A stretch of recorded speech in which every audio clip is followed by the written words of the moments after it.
우리가 오늘 이 자리에 나와서 하나님 앞에 예배하고 하나님 앞에 영광을 돌리는 것이 얼마나 우리에게 기쁘고 감사한 일인지 모릅니다.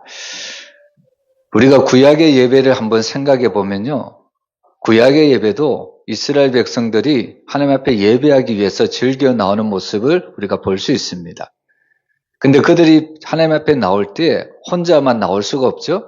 여러분, 양손에는 뭐가 끌려 있냐면 바로 하나님 앞에 드릴 예물, 그 제사를 드리기 위해서 양과 소, 또 가난한 자들은 비둘기까지 가지고 옵니다. 여러분, 양과 소가 하나님 앞 그 사람들의 손에 이끌려서 하나님 앞에 나올 때에 여러분 얼마나 그 양과 소가 울면서 하나님 앞에 나올 수밖에 없을까요? 또한 그들이 하나님 앞에 그렇게 동물로 드리는 제사는 온전한 예배가 아닙니다.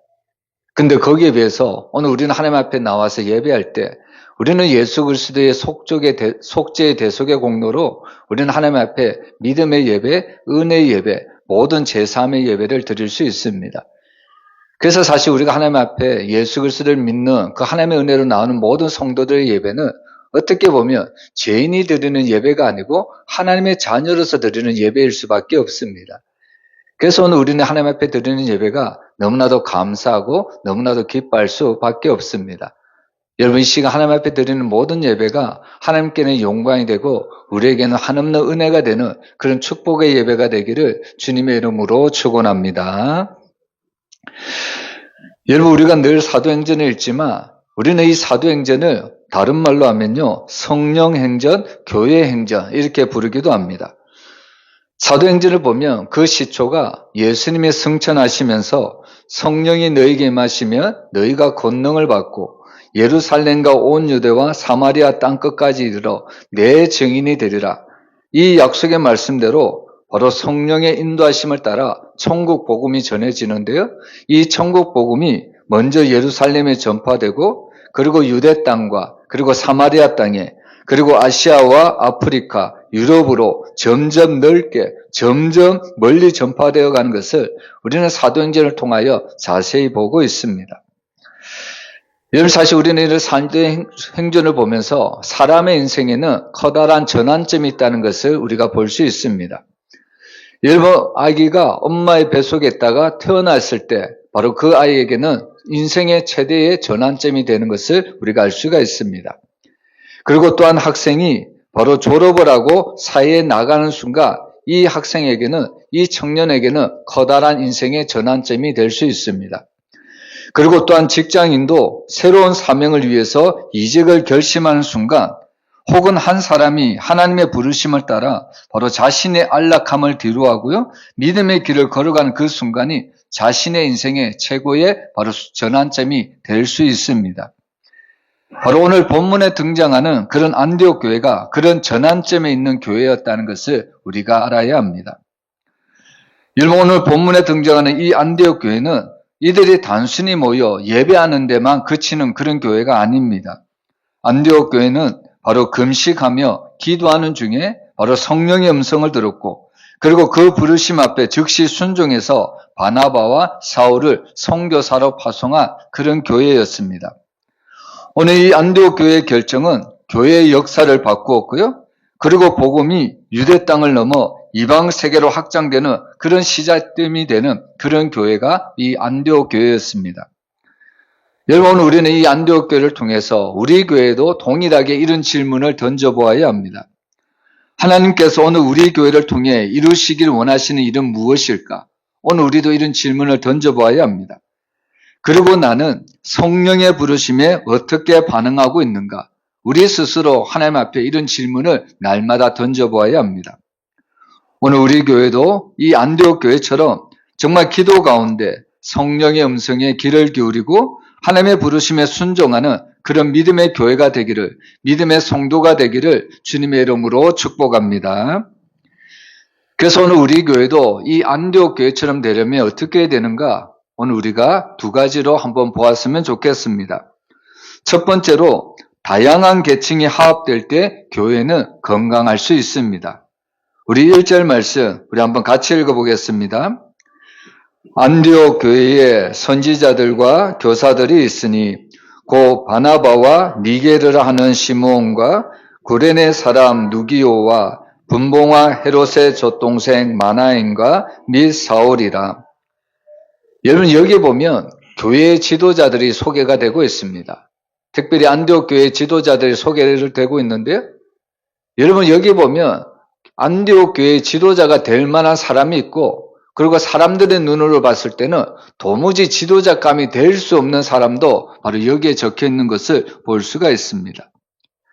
이 안디옥 교회에 나오는 이들의 출신 성부를 보면 이들은 출신 배경과 인종이 다릅니다. 근데 놀랄 정도로 이들은 하나가 될 수 있었다. 오늘 성경은 이렇게 이야기합니다. 오늘 여기에 나오는 그 지도자들의 모습을 보면서 이들이 어떻게 하나가 될 수 있는지 몇 가지로 한번 설명을 드리고자 합니다. 여러분 첫 번째로 이 안디옥 교회는 귀족과 서민이 하나가 될 수 있었습니다. 여러분 여기 나오는 마나에는 바로 헤롯의 동생이라고 이야기를 하죠. 근데 여기에 나오는 또한 시므온은 노예라는 겁니다.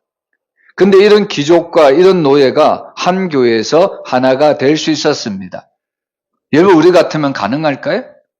근데 이 안디옥 교회에서는 귀족이나 노예나 특별히 또한 지도자가 될 수 있었던 것에 대해서 하나가 될 수 있었다. 이렇게 이야기를 하고 있습니다. 또한 안디옥 교회는 유대인과 이방인이 하나가 되었습니다. 여기 보면 유대인도 있고 또는 이방인도 있습니다. 이런 피가 다른데 이들은 서로 하나가 될 수 있었다는 말씀입니다. 또한 안디옥 교회는 흑인과 백인이 하나가 될 수 있었습니다. 여기 나오는 시므온은 니게루라고 말하는데 즉 흑인 족속을 이야기합니다. 여러분 우리가 알듯이 이 흑인은 이 당시에 바로 백인교회의 유대인 그 해당에 들어올 수 없는 사람들입니다. 근데 이런 흑인들이 바로 하나님의 교회에 들어와서 함께 하나가 되었다는 이야기입니다. 그리고 또한 안디옥 교회는 무식자와 유식자가 하나가 되었다는 것을 볼 수가 있습니다. 여기 나오는 사울이라는 그 사람은 오늘날로 말하면 박사학위를 받은 아주 유명한 사람, 많이 배운 사람입니다. 근데 거기에 비해서 시므온은 초등학교도 못 넣을 정도로 어떻게 보면 아주 무식자인 것을 알 수가 있습니다. 근데 이런 안디옥 교회는 유식자나 무식자나 하나가 되어서 주의 뜻을 따라 지도자가 될 수 있었습니다. 그리고 안디옥 교회는 부자와 가난한 사람이 하나가 되었습니다. 헤롯의 동생이 마나는 말할 정도로 없을 정도로 귀족이고 부자입니다. 근데 시므온은 노예로 무일품으로 사는 종입니다. 근데 이들이 하나가 될 수 있었다고 이야기를 하고 있습니다. 그리고 또한 이 안디옥 교회는 기신자와 초신자가 하나가 될 수 있었습니다. 바나바는 우리가 알듯이 예수님을 믿은 지 오래된 사람입니다. 근데 사울은 이제 금방 예수를 영접한 초신자였습니다. 근데 이 안디옥 교회는 오래 믿은 성도나 이제 갓 믿은 성도나 하나가 될 수 있을 정도로 은혜가 충만한 사랑이 넘치는 그런 교회였습니다. 그리고 마지막으로 이 안디옥 교회는 신비주의적 믿음을 가진 이와 이성적인 믿음을 가진 이가 하나가 될 수 있었던 교회였습니다. 여러분 여기에 나오는 이 아가보라는 사람은 바로 성령의 충만함을 받아 예언하고 방언하는 신비주의 믿음을 가진 사람입니다. 근데 바나바와 바울은 이성적인 냉철한 믿음을 가진 사람입니다. 근데 희한하게도 이런 신비적인 모임 그리고 이런 이성적인 가진 믿음을 가진 사람들이 이 교회 안에서 하나가 될 수 있었다는 말씀입니다. 여러분 저는 일전에 그 여의도 순복음 교회와 그리고 사랑의 교회가 그 교회 담임하는 목사님들이 힘을 합하여 한국 교회를 섬기는 모습을 보았습니다. 여러분 어떻게 보면 오순절 계통의 그 순복음 교회와 그리고 장로교 교회, 말씀을 중시하는 이 장로교 교회 목사들은 어울릴 수 없는 것처럼 보입니다. 근데 한국을 대표하는 이 두 교회 목사님들이 한국 교회를 섬기는 데에 바로 하나가 되었다. 저는 이 모습을 본 적이 있습니다. 여러분 이처럼 이 안디옥 교회도 어떻게 보면 신비주의적 믿음을 가진 지도자 그리고 이성적인 그런 믿음을 가진 지도자들이 하나가 되어서 주님의 일을 섬겼다는 것을 우리에게 보여주고 있습니다. 여러분 이처럼 이 안디옥 교회는 최초의 이방의 교회로서 유대인은 물론 세계 각지에서 몰려든 이방인들이 섞여 있습니다. 근데 이 안디옥 교회는 이렇게 다양한 인물로 구성되어 있지만 반목이나 대림의 그림자는 하나도 없습니다. 안디옥 교회는 바로 선교사를 파송하는 이런 데 있어서도 그들은 하나가 되었다는 겁니다. 여러분, 사실 그 중심에는 오직 예수가 있다는 것을 우리가 잊어서는 안 됩니다. 여러분, 안디옥 교회가 이처럼 훌륭한 교회, 믿음이 건강한 교회가 될 수 있었던 것은 항상 그 중심에 예수가 있었기 때문에 가능한 일입니다.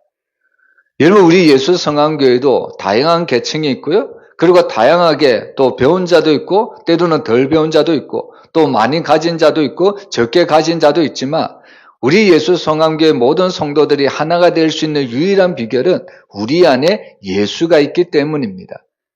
그래서 항상 우리는 예수 성황교회를 오직 예수 중심으로 우리가 살아가야 된다는 것을 우리가 잊어서는 안 된다는 말씀입니다. 여러분, 얼마 전에 한국의 적십자 적십자 회장이 그가 한 말 때문에 엄청난 일이 발생했던 적이 있습니다. 여러분, 한국의 적십자 회장이 어떤 말을 했냐면요. 한국 땅에 들어온 많은 어떻게 보면 이주 노동자들에 대해서 차별적인 발언을 한 적이 있습니다. 여러분, 세상에 많은 사람들이 그런 차별적인 발언을 많이 하죠? 그런데 그런 차별적인 발언을 하는 사람들에 비해서 여러분, 특별히 적십자 회장쯤 되면 여러분, 그 모든 차별을 금지하고 평등한 그런 발언을 해야 되는 것이 마땅하지 않을까요? 근데 오히려 적십자 회장이 오히려 어떻게 보면 인종을 차별하는 그런 발언을 했다는 겁니다. 결국 자신의 한 발언 때문에 그 자리에서 내려올 수밖에 없었습니다. 여러분, 이처럼 우리가 사는 세상은요, 평등한 세상이다. 이렇게 평등을 외치고 있지만 알게 모르게 이렇게 차별이 존재하고 있다는 것을 우리는 간과할 수가 없다는 말씀입니다. 근데 거기에 비해서 오늘 이 안디옥 교회는 얼마나 건강하고 얼마나 아름다운 모습을 우리에게 보여주는지 모릅니다. 여러분, 사실 이 안디옥 교회에서는요, 누구든지 신앙 훈련을 받고 오직 예수 그리스도 중심으로 살아간다면 그들도 이 안디옥 교회에서 훌륭한 지도자가 될 수 있었습니다. 내가 가난하든 내가 못 배우든 나의 출신 성분에 관계없이 오직 예수 중심으로 늘 하나님의 말씀으로 훈련을 받으면 그도 이 교회 안에서 훌륭한 지도자가 될 수 있었다는 말씀입니다. 여러분, 이 안디옥 교회는 누구의 의견도 무시되거나 누구의 의견도 소외되지 않습니다. 남자도 있었고 여자도 있었습니다. 그리고 또한 이 교회 안에는 자유인도 있었고 또한 종도 있었습니다. 헬라의 유식한 사람도 있었고 야만인도 있었다는 겁니다. 근데 중요한 것은 이런 교회라면 어떻게 보면 차별이 있을 것 같은데 전혀 차별이 없었다는 겁니다. 그것이 가능했던 이유는 바로 이 안디옥 교회는 오직 예수 중심으로 움직여갔던 교회였다는 것을 우리에게 말씀해주고 있습니다. 근데 거기에 비해서 여러분, 이 사도행전 나오는 처음 교회, 이 예루살렘 교회는 어떤 모습을 보여주고 있습니까? 여러분, 사실 이 예루살렘 교회는 처초부터 정말 하나님 앞에 아름다운 그런 믿음을 보였던 교회였음에도 분명하지만 그러나 때로는 이 예루살렘 교회 안에도 차별이 여전했다는 것을 우리가 잘 알 수 있습니다. 여러분, 사실 이 예루살렘 교회가 날로 부흥해 가는데 어떤 문제가 일어나냐면 바로 구제 문제 때문에 예루살렘 교회 안에 문제가 일어났다는 것을 알 수가 있습니다. 여러분, 하나님이 하는 일에 이렇게 선한 일을 하는데도 문제가 생길 수 있다는 것을 우리가 잊어서는 안 됩니다. 여러분, 그 문제가 어떤 문제입니까? 바로 그 구제 문제에서 바로 헬라파 가부들이 그 구제에 빠짐으로 그 문제가 발생되었다는 것을 우리가 잘 알 수가 있습니다. 여러분, 사실 오늘 우리는 이 말씀을 통해서 정말 교회가 건강하다는 것은 교회 안에서는 누구도 차별이 있어서는 안 된다는 것을 우리에게 말씀해 주고 있습니다. 특별히 우리 교회 안에는요, 오래 믿은 성도들도 있고 그리고 이제 갓 믿은 성도들도 있습니다. 근데 중요한 것은 우리가 오래 믿었던, 우리가 처음 믿었던 신앙의 연수가 중요한 것이 아니라 정말 우리 안에 예수의 생명이 있다면 우리는 서로 하나가 될 수 있고 우리는 서로 사랑할 수 있고 우리는 서로 품어줄 수가 있다는 말씀입니다. 그래서 사실 우리 예수 성황교회는 영적으로 하나가 되어야 합니다. 여러분, 영적으로 하나가 된다는 것은 저는 이렇게 표현하고 싶습니다. 우리는 예수 그리스도의 보배로운 피로 우리는 하나님의 가족이 되었습니다. 여러분, 우리가 이것을 기억한다면 여러분, 가족은 조금 실수해도 조금 넘어져도 그 모든 허물을 다 덮어주는 것이 진정한 가족의 모습이라는 것을 우리가 알 수 있습니다. 여러분, 가족은 조금 실수한다고 해서 영원히 그를 버리는 사람은 없습니다. 그래서 오늘 우리가 예수의 보배로운 피로 정말 우리가 영적으로 가족이 되었다고 생각한다면 우리가 오래 배웠든지 우리가 또한 예수를 처음 믿었든지 아니면 우리가 많이 가졌든지 적게 가졌든지 그것을 무시하는 것이 아니라 우리는 항상 예수의 사랑으로 이 교회 안에서 신앙생활을 해야 된다는 겁니다. 그래서 오늘 우리는 항상 우리의 마음의 문을 열어야 합니다. 항상 우리가 예수 그리스도를 중심으로 살아간다면 우리의 닫힌 문을 열어가야 된다는 말씀입니다. 여러분, 예수님은 요한계시록 3장 20절에서 항상 우리의 마음의 문을 열기를 위해 원하고 계시다는 것을 우리가 알 수가 있습니다. 예수님은 항상 우리의 문 밖에서 똑똑 노크를 하시는데 항상 우리의 문을 굳게 닫아드리면 예수님이 우리의 마음의 문 안에 들어올 수가 없습니다. 그래서 항상 우리는 우리의 마음의 문을 활짝 열고 우리가 예수님을 영접했듯이 내 옆에 있는 모든 성도들도 우리가 나와 같은 존재라는 것을 우리가 인식하고 날마다 옆에 있는 존재들을 사랑으로 영접할 수 있는 그런 마음이 있어야 된다는 겁니다. 그럴 때 우리 예수 성안교회는 날마다 건강한 교회가 될 수가 있고 믿음 있는 교회가 될 수 있고 하나님의 쓰시는 교회가 될 수 있습니다. 여러분, 우리 교회가 날마다 하나님 앞에 정말 쓰임받는 정말 하나님 앞에 건강한 교회로 세워지기를 주님의 이름으로 축복합니다. 그리고 두 번째로 오늘 특별히 우리는 이 안디옥 교회를 통해서 정말 선교는 교회를 향한 성령의 절대적인 지상명령이라는 것을 우리가 깨달을 수 있습니다. 우리 2절 말씀 우리 한번 같이 읽어보겠습니다. 주를 섬겨 금식할 때에 성령이 이르시되 내가 불러 시키는 일을 위하여 바나바와 사울을 따로 세우라 하시니. 여러분, 여기 보면 이방 선교를 위해서 바로 성령께서 말씀하시는데 여러분, 선교는 오늘 말씀에 보면 뭐라고 이야기합니까? 여러분, 선교는 사람이 하는 것 같이 보이죠? 그래서 사람의 일이라고 생각할 때도 많습니다. 근데 오늘 여기 보면 2절에 보면 선교를 성령께서는 내가 불러 시키는 일이라고 우리에게 분명하게 이야기하고 있습니다. 그래서 선교는 선교사의 일도 아니고 교회의 일도 아니고 바로 성령의 이름을 우리에게 가르쳐주고 있습니다. 여러분, 사실 오늘 본문에 등장하는 많은 사람들이 있죠? 이 사람들은 교회의 지도자들입니다. 그런데 이 당시에 바로 그 사람들을 열거할 때는 중요한 순으로, 그 교회의 중요한 순으로 이름을 바로 나열한 것을 볼 수 있습니다. 그렇다면 제일 먼저 등장하는 사람이 바나바죠? 그렇다면 이 안디옥 교회에 가장 어떻게 보면 제일 중요한 사람이 바나바라는 것을 알 수가 있죠. 우리가 알듯이 이 바나바는 바로 이 안디옥 교회의 담임 목사님 격입니다. 그리고 반대로 이 지도자 이름 가운데 가장 마지막에 나오는 사람이 이름이 누구냐면 사울입니다. 사울은 우리가 잘 아는 바울이라는 사람이죠. 그러면 이 안디옥 교회에 가장 중요한 순으로 이름을 열겠다면, 영향력 있는 사람의 순으로 이름을 열겠다면 바나바가 가장 중요한 사람이고 누가 가장 영향력이 없는 사람입니까?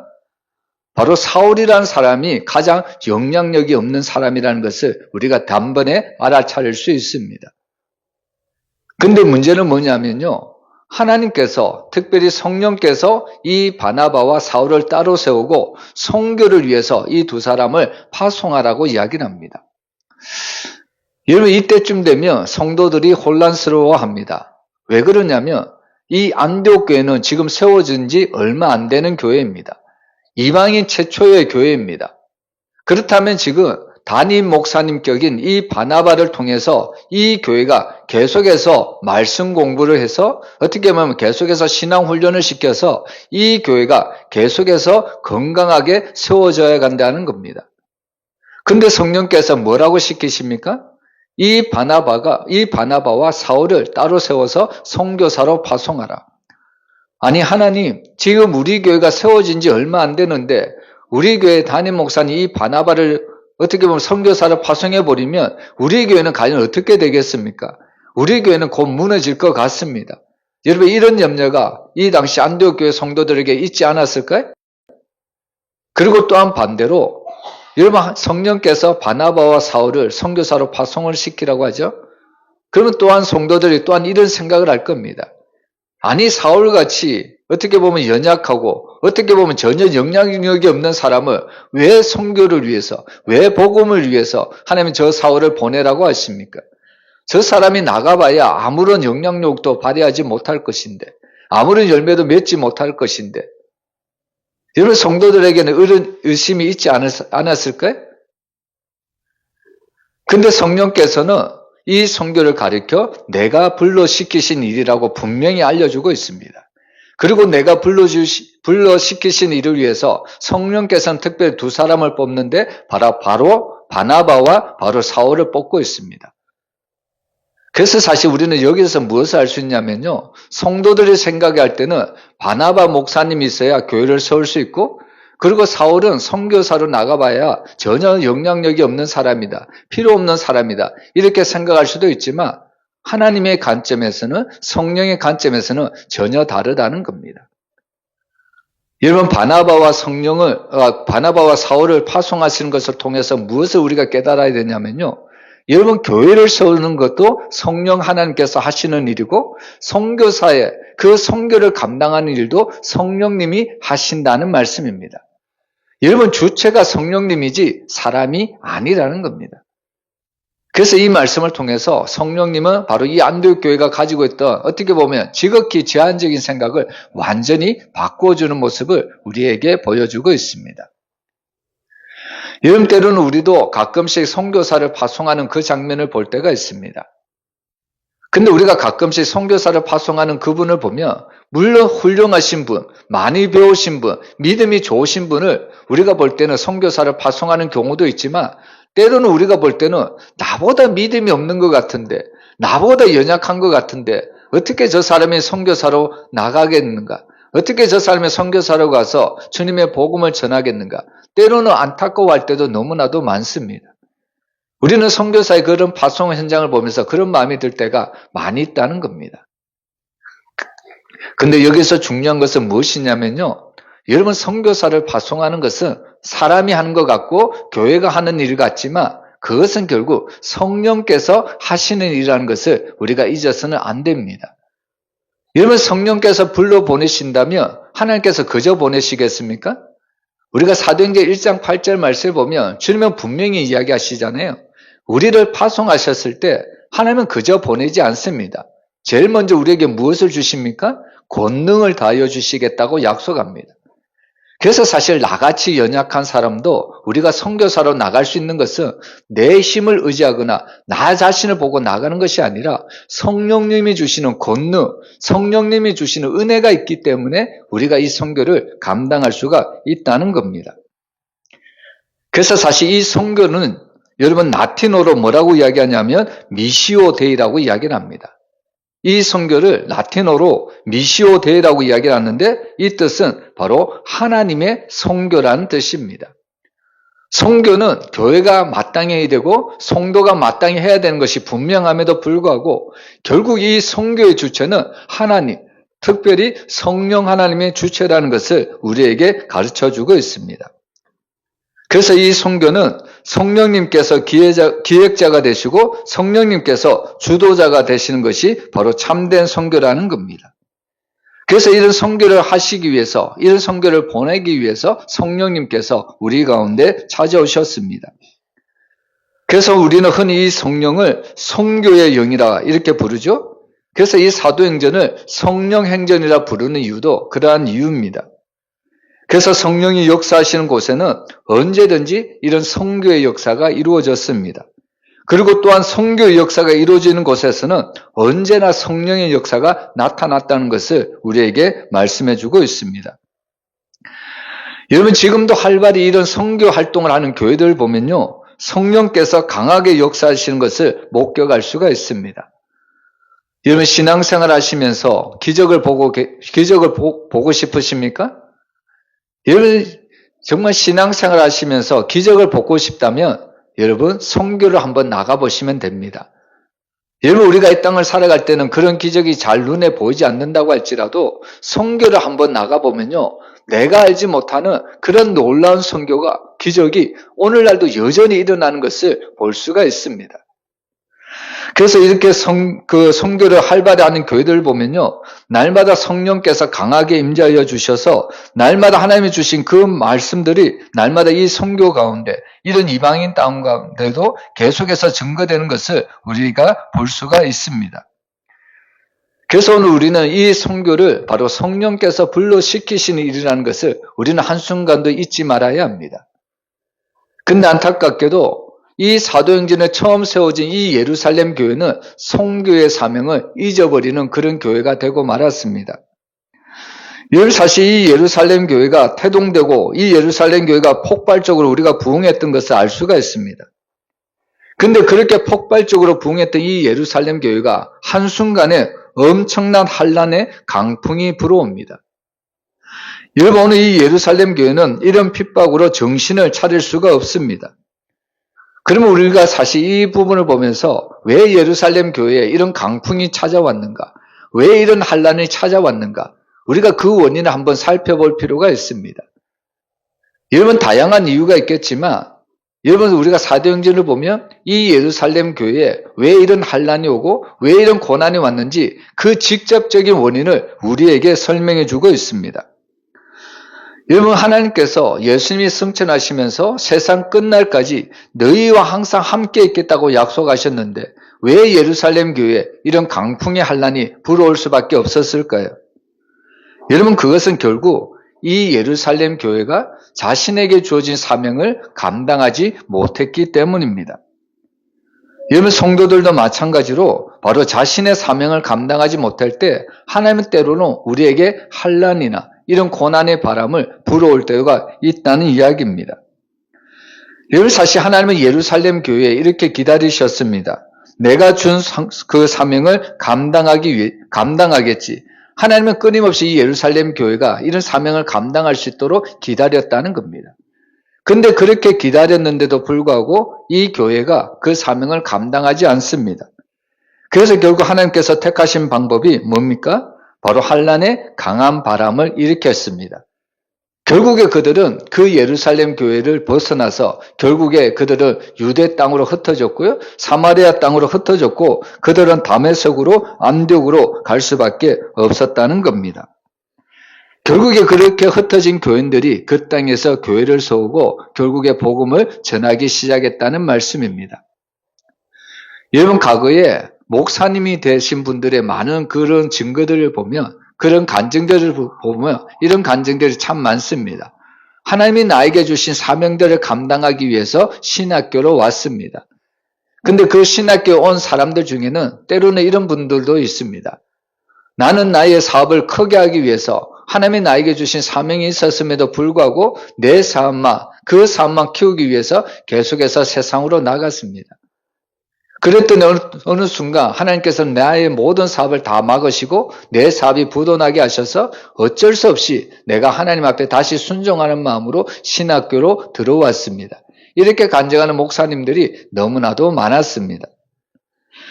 여러분 결국에 이렇게 이 예루살렘에 흩어진 이 성도들이 결국에 유대 땅에서 또한 이 사마리아 땅에서 또한 다메섹에서 또한 안디옥 땅에서 복음을 전함으로 바로 그들이 하나님께 맡겨주신 사명들을 온전히 증거하게 되었다는 겁니다. 여러분 결국에 이런 사명을 통해서 오늘날 많은 사람들이 생명을 얻었다는 것을 우리가 잊어서는 안 됩니다. 우리가 여기 앉아있지만 우리도 여기 앉아있을 수 있었던 이유는 누군가 나에게 복음을 전해주었기 때문입니다. 만약에 예루살렘 성도들이 자신만 구원받기를 원하고 그 자리에 안주해버렸다면 우리에게까지 복음이 증거될 리가 없습니다. 그래서 항상 우리는 우리에게 복음을 전해준 그 선교사님들에게 감사하고 또 그렇게 일을 지도하신 성령님께 늘 감사하며 또한 나에게 맡기신 사명들을 감당할 수 있는 믿음의 사람이 되어야 될 줄로 믿습니다.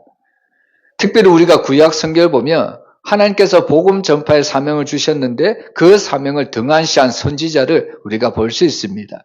그 선지자는 바로 우리가 잘 알고 있는 요나 선지자입니다. 요나는 니느웨에 가서 바로 복음을 전하라는 하나님의 메시지를 들었습니다. 근데 이런 선지자의 사명을 받은 요나는 니느웨로 가서 마땅히 하나님의 말씀, 복음을 전해야 됨에도 불구하고 그것이 싫었습니다. 왜냐하면 요나에게 있어서 니느웨는 오늘날로 한국 사람에 비춰보면 일본 사람들에게 가서 복음을 전하라. 그것과 똑같은 메시지이기 때문입니다. 여러분, 요나에게 니느웨는 원수의 나라죠? 우리나라에도 과거에는 일본이 바로 원수의 나라였다는 겁니다. 우리가 설령 북한 땅에 가서 복음을 전하여 순교는 할지언정 우리의 원수 땅, 일본 땅에는 가서 결단코 복음을 전하지 않으리라. 여러분, 과거에는 이런 일들을 비일비재했다는 겁니다. 지금 요나도 니느웨에 가서 하나님의 말씀이지만 그 말씀에 정말 순종하기가 너무나도 힘들었습니다. 그래서 오늘 이 요나는 그 하나님의 말씀을 거절하고 바로 다시스로 가는 배에 누워서 편안하게 잠을 자고 있었습니다. 여러분, 이때에 이 사명자 요나가 하나님의 사명을 놓고 있었을 때 하나님은 이 요나를 깨우기 위해서 어떤 방법을 쓰시냐면 요나가 가진 모든 것들을 흔들어서 바로 깨우셨다는 것을 우리가 알 수가 있습니다. 하나님께서는 바로 물을 흔들고요, 배를 흔들고 배에 타고 있는 모든 사람들을 다 흔드셨습니다. 여러분, 결국에 자신이 가진 모든 것이 다 흔들릴 때에 요나는 깨달을 수가 있었습니다. 여러분, 이 하나님의 그 은혜, 그 하나님의 깨달음을 통해 이 요나는 무슨 고백을 하냐면 요나서 1장 12절 우리 한번 같이 읽어보겠습니다. 그가 대답하되 나를 들어 바다에 던져라. 그리하면 바다가 너희를 위하여 잔잔하리라. 너희가 이 큰 폭풍을 만난 것이 나 때문인 줄을 내가 아노라 하니라. 아멘. 여러분, 우리도 세상을 살아갈 때 예기치 못하는 어려움을 만날 수 있습니다. 그때 사람들은 두 가지 반응을 보이죠. 믿지 않는 사람들은 우연이다. 나에게 이런 어려움이 오는 것은 우연일 것이다. 한순간일 것이다. 이렇게 생각할 때가 많습니다. 근데 믿음의 사람들은 나에게 이런 고난이 오고 징계가 오는 것도 우연이 아니고 일시적인 것이 아니고 분명히 이 고난 속에는 하나님의 사인이 있을 것이다. 하나님의 뜻이 있을 것이다. 그러면서 그 하나님의 뜻을 바로 찾기를 강구한다는 겁니다. 여러분, 지금 요나도 자신이 가진 모든 것들이 삶의 터전이 다 흔들릴 때에 결국에 그는 하나님의 뜻을 구할 수밖에 없었고 그럴 때에 하나님께서 자신에게 준 그 사명을 깨달을 수가 있었다는 겁니다. 요나는 지금 이 풍랑이 누구 때문인지 정확하게 알았습니다. 오늘 이 요나가 고백하는 것이 이 풍랑이 일어난 것은 나의 용곤이다. 이렇게 분명하게 고백을 하고 있습니다. 여러분, 이 풍랑은 우연히 일어난 것이 아닙니다. 이 풍랑은 요나 때문에 일어난 풍랑이라는 것을 우리가 알 수가 있습니다. 요나가 하나님의 말씀에 복종하지 않았기 때문에 바로 이 풍랑을 통해서 요나를 흔들어 깨우셨다는 겁니다. 여러분, 오늘 우리는 이 말씀을 통해서 오늘 우리 교회가 어떠한 모습으로 서야 될지 우리가 한번 점검해 보았으면 좋겠습니다. 여러분, 하나님의 사명을 감당하지 않으면 하나님이 어떻게 하실까요? 우리가 하나님이 주신 사명을 감당하지 않으면 하나님은 요나를 흔들어 깨우듯이 하나님은 우리 교회를 또 우리 성도들을 흔들어 깨우신다는 겁니다. 하나님께서는 우리들이 만족해하고 자랑스럽게 붙들고 있는 세상의 것들을 흩어버리십니다. 붙잡을 세상의 것들을 없게 하시고 하나님만 붙잡고 살아갈 수 있도록 하나님만 의지할 수 있도록 세상의 모든 것들을 다 흩어버리신다는 말씀입니다. 그래서 오늘 우리는 이 말씀을 통해서 하나님이 우리에게 주신 사명을 잘 감당해야 합니다. 여러분, 이 말씀은 대단히 위험한 말씀이기도 하지만 하나님이 우리에게 주신 사명을 감당하지 않으면요, 하나님이 우리에게 주신 은혜를 우리는 빼앗길 수도 있다는 것을 우리는 늘 기억을 해야 합니다. 여러분, 우리가 사명을 놓고 살면 우리는 망할 수밖에 없습니다. 여러분, 우리가 사명을 붙잡지 않으면 우리가 받은 소중한 은혜와 하나님이 우리에게 주신 모든 은사들도 다 사라질 수밖에 없다는 겁니다. 여러분, 오늘 본문에 등장하는 이 안디옥 교회는 너무나도 건강한 교회입니다.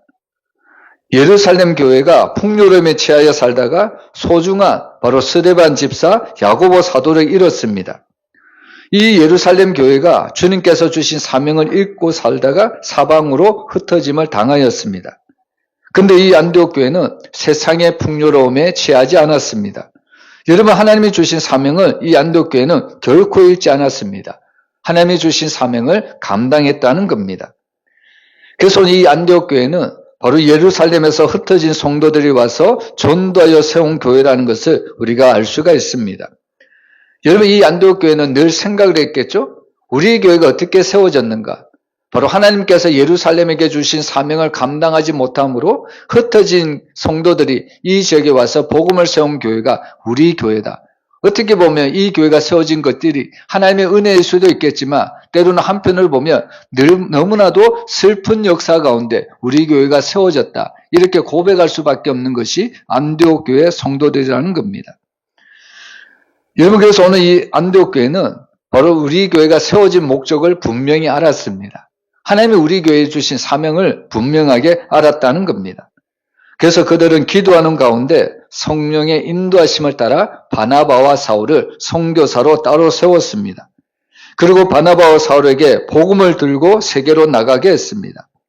그리고 바나바와 사울이 선교사로 일을 할 수 있도록 기도를 하고 선교비를 날마다 후원을 했다는 이야기입니다. 그래서 오늘 우리는 이 안디옥 교회는 이 땅에 제일 처음 세워진 모든 교회 어머님 교회인 이 예루살렘 교회보다 먼저 세계 선교에 대한 비전을 가졌던 교회라는 것을 우리가 알아야 됩니다. 주님은 우리에게 말씀하시죠? 먼저 된 자가 나중되고 나중된 자가 먼저 된 자는 말씀이 있습니다. 여러분, 이 안디옥 교회는 예루살렘 교회보다 나중에 세워진 교회입니다. 그럼에도 불구하고 이 안디옥 교회는 나중에 세워진 교회지만 오히려 이방인 땅에 복음을 전하는 최초의 교회가 되었고 하나님 앞에 크게 칭찬받는 그런 교회가 될 수 있었습니다.